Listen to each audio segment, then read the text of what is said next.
دعا جبر میں ایک مکمل استثناء ہے، دعا جبر میں استثناء ہے، مقدر میں استثناء ہے۔ حضور گرامی مرتبہ نے فرمایا کہ جو لوگ جس بندے سے خوش ہوں اور اس کے کار خیر کی وجہ سے، تو اگر اس کے لیے لوگ دعا کرتے ہیں تو اللہ اس کی زندگی بڑھا دیتا ہے۔ اب سنیے کہ لوگوں کا تو خیال یہ کہ زندگی بڑھ ہی نہیں سکتی، اور ادھر رسول اکرم صلی اللہ علیہ وسلم فرماتے ہیں کہ اللہ اس شخص کی زندگی بڑھا دیتا ہے کہ جو لوگ جس کے لیے مسلسل دعا فرماتے ہیں۔ اب سنیے خداوند کریم نے کہ دعا بلا کو ٹالتی ہے، اور اس کے 3 فیزز ہیں، 3 آسپیکٹس ہیں۔ ایک تو آنے والی رک جاتی ہے، جو بلا آنے والی ہے رک جاتی ہے، جو آ جاتی ہے تھم تھم کے گزر جاتی ہے، جو آ چکی ہوتی ہے اس کے ثواب میں آپ کو فائدہ، اس کے تحمل میں۔ مصیبت میں انسان 2 طرح سے گزرتا ہے، مصیبت میں مصیبت کا پورا اثر لے کے گزرتا ہے، شوگر لے کے گزرتا ہے، بلڈ پریشر لے کے گزرتا ہے، گردے خراب کر کے گزرتا ہے۔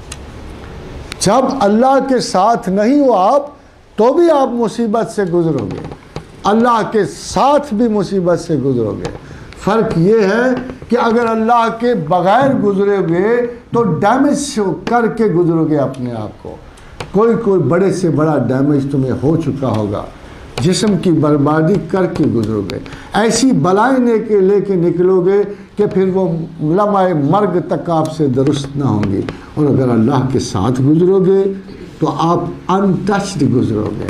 بلاؤں سے محفوظ گزرو گے۔ رسیدہ بود بلائے ولے بخیر گزشت، پہنچتی ہے مصیبت سے گریز نہیں، اللہ خود جو پہنچاتا ہے۔ وَلَنَبْلُوَنَّكُمْ بِالشَّيْءٍ مِنَ الْخَوْفِ وَالْجُوعِ وَنَقْصٍ مِنَ الْأَمْوَالِ وَالْأَنفُسِ وَالثَّمَرَاتِ، بلا شبہ ہم تمہیں آزمائیں گے خوف سے، بھوک سے، نقص اموال سے، پھلوں سے، اولاد لے کر، کسی کی عزت لے کے،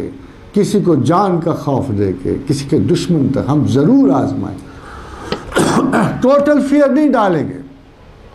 ٹوٹل فیئر تو کوئی نہیں سہار سکتا، جزوی غم ضرور ڈالیں گے، جزوی خوف ضرور ڈالیں گے۔ پھر تمہارا کیا رویہ ہونا چاہیے؟ کیا رویہ ہونا چاہیے؟ اگر تمہارا ایک سادہ سا رویہ ہے تو یہ نہیں کہا، دیکھو مصیبتوں میں گھرے ہوئے آدمی کو یہ نہیں کہا کہ تم پہ لعنت ہو، تم مصیبت کے سزاوار تھے، یہ نہیں کہا کہ تم مصیبت سے مر کے نکلو گے، کہا وَبَشِّرِ الصَّابِرِينَ الَّذِينَ إِذَا أَصَابَتْهُمْ مُصِیبَةٌ، کہ مبارک دو میری طرف سے ان لوگوں کو جو مصائب میں پڑے، جو رکے، جنہوں نے صبر کیا اور کہا قَالُوا إِنَّا لِلَّهِ وَإِنَّا إِلَيْهِ رَاجِعُونَ، کہ بے شک یہ تمام مصائب میرے اللہ کی طرف سے ہیں اور اللہ ہی کی طرف چلے جائیں گے۔ تو کیا یہاں آپ کا حوصلہ بڑھنے کے علاوہ کیا آپ کا فائدہ ختم ہو گیا؟ نہیں، ختم نہیں ہوا۔ اللہ اس سے کچھ اور آگے جاتے ہیں، فرماتے ہیں جن لوگوں نے یہ ایٹیچیوڈ اختیار کیا، جن لوگوں نے یہ دعا مانگی، یہ تصوف کی سب سے بڑی اپروچ ہے، اِنَّا لِلَّهِ وَإِنَّا إِلَيْهِ رَاجِعُونَ، کہ ہر غم و بلا و خوشی، حزن و ملال اللہ کی طرف سے آتا ہے اور اللہ ہی کی طرف لوٹ جاتا ہے۔ تو اس کے لیے پروردگار نے فرمایا کہ جو لوگ یہ کہیں گے ان کو میری طرف سے ایک صلہ ہے، اولئک علیہم صلوات من ربہم ورحمہ، ان لوگوں پر میری طرف سے درود و سلام ہے، ورحمہ اور رحمت ہے، وَأُولَئِكَ هُمُ الْمُهْتَدُونَ، اور یہ لوگ میرے انٹلیکچوئلز ہیں، یہ دانا ہیں، یہ دانشور ہیں، جنہوں نے زندگی کو سمجھا، کرینے کو سمجھا، حالات زمانہ کو سمجھا، پھر اللہ کی طرف پلٹ گئے کہ خطا کے باوجود، سزاوار ہونے کے باوجود they had one major confidence in God، کہ ہمارا اللہ موجود ہے، بخشنے والا ہے، ہمیں بخش دے گا، ہمیں ہر حال میں اس کی طرف رجعت کرنی چاہیے۔ حضرات گرامی، دعا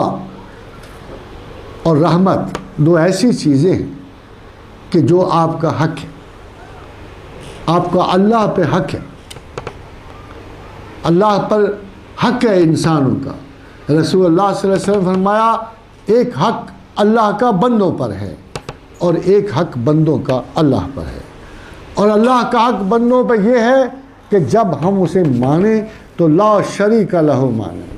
نہ اس کی ذات گرامی میں کسی پیغمبر کو شریک کریں، نہ پیر کو شریک کریں، نہ تعویذ کار کو شریک کریں، نہ جادو ٹونے کو شریک کریں، ہم اس کے اختیارات میں کسی قسم کی چیز شریک نہ کریں۔